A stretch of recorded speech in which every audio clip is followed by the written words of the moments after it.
Subhashji, about the temple itself, there are these questions about, it's seemingly as though the very structure is irrelevant into that seems to be the supposition, right? That I'm talking from the point of view of the other side, that a temple, well, what purpose does it serve? That seems to be their thought process. Okay, I can see this criticism as something very from a naive perspective, naivete, from naivete.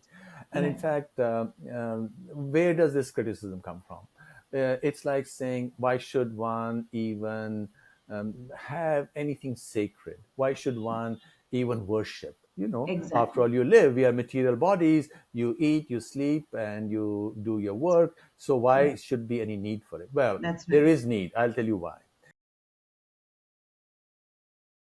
The need is for one to discover something which is most hidden, which is within each one of us. This Mm. Atman or consciousness is within each one of us. We take it for granted, and that's why we don't recognize it. We don't see its power within ourselves. So why do you need worship? Is to get inspired. Why do you Mm. need music? You might say, well, music is all noise of some kind. There's no Right. speech in it. We should only be speaking prose all the time, Shakespearean or whatever else. Right. We should Right. we should always talk to each other, and Something that makes sense. Yeah. there's no need for anything else, right? Anything Music else. doesn't speak to us in Yes. language, right? So the answer is that there is something beyond language that's called para. Mm. You have you have avidya, which is normal knowledge in ordinary language, and then there is vidya, which is transcendent uh, knowledge, right? So Mm. likewise, there is ordinary speech, and then there is something more, and it's for something more that you go to poetry. Why do you go to poetry? You Yeah. might also say, well, we should only have prose. We should always be strict, Mm. absolutely speaking in perfect grammar. Why do you Functional. need poetry? We should not break any rules at all. Yes. Poets break rules, right? Or why do you need anything else? Why do you need theater or Art. movies or Yeah. art or whatever else?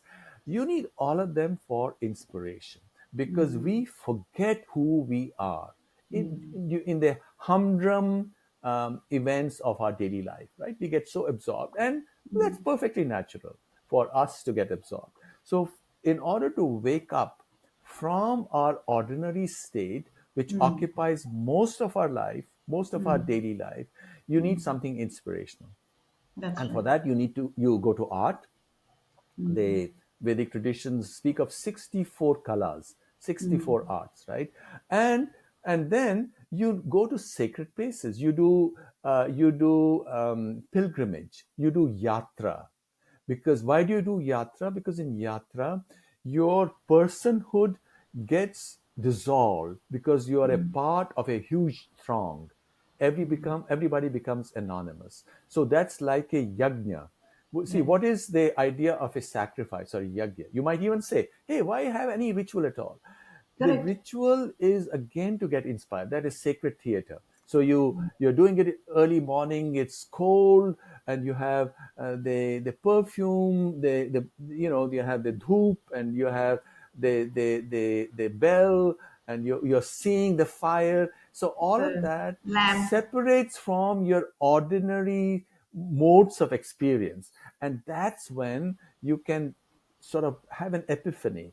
You can, so to speak, get awakened into your true self.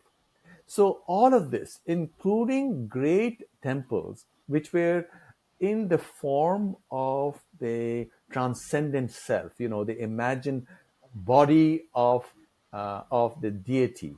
That Mm. was the idea of the temple, Right. right? So it's for inspiration. And I think we do need sacred spaces.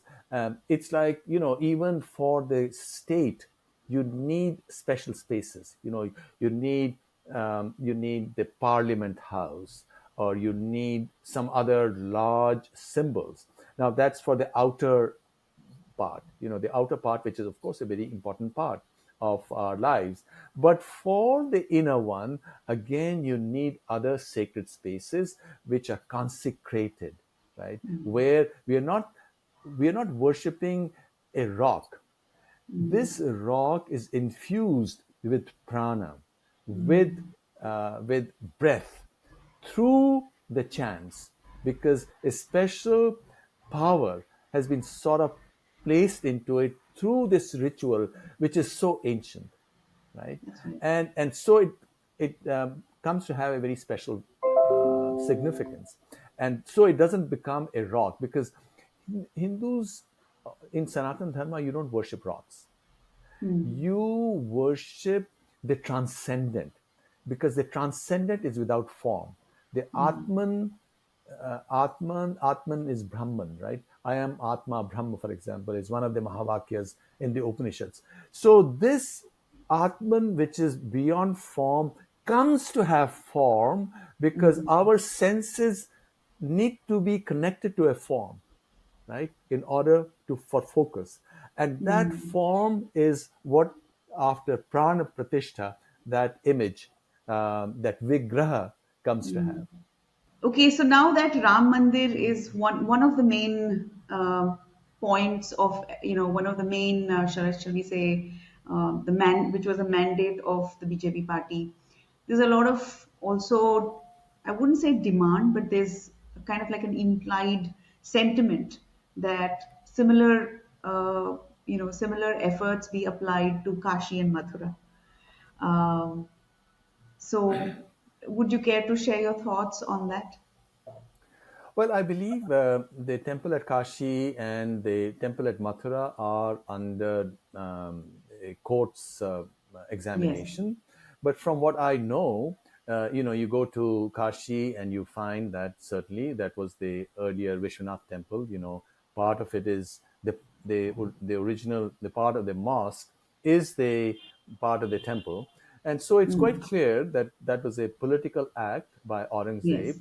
So it's a political act. Political act require political resolution as well, and of course legal if that can be done.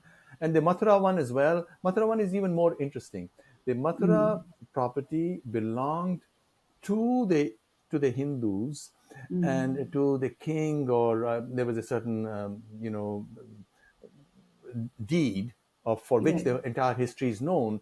And I believe in the 1960s, late 1960s, some association was formed which went against the actual ownership, and they Right. made a deal with the Eidgah and gave a part of that land to the Eidgah, which was totally unlawful.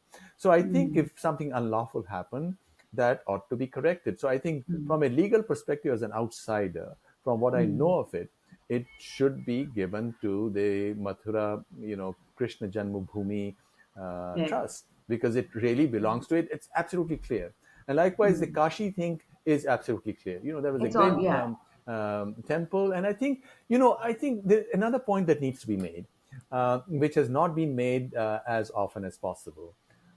Uh, Bharat, as a civilization of knowledge, has some symbols which belong not just to so called Hindus, they belong to the whole universe, because these are universal symbols.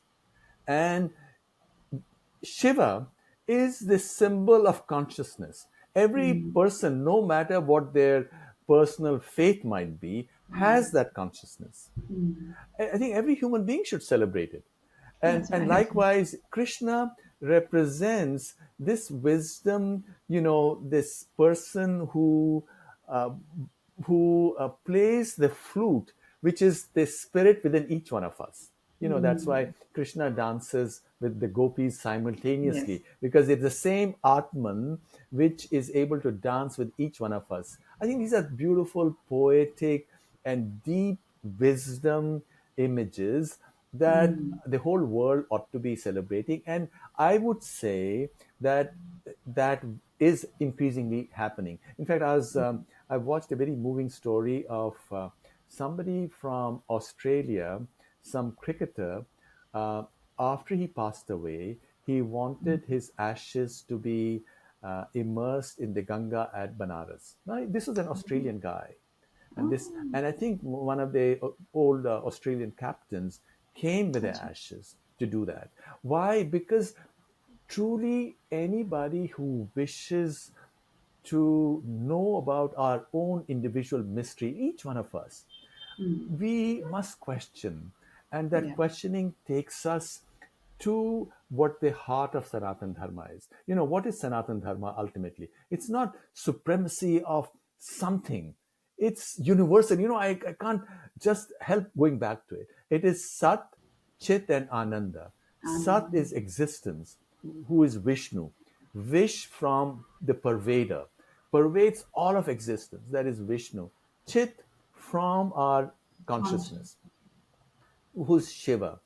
And Ananda, the capacity that we have to know what that mystery is, which is the goddess, because reality, our nature itself is the goddess. So Vishnu, Shiva, and the goddess, they Devi. are universal symbols.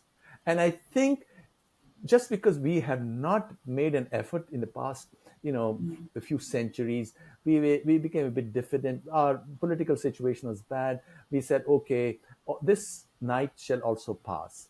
And what is happening tomorrow is the passing of that night, the dawn of a new age, of an That's true. age which embraces every human being and also has within it the potential to treat other animals with compassion, which is what we ought to do. All other animals with compassion as well.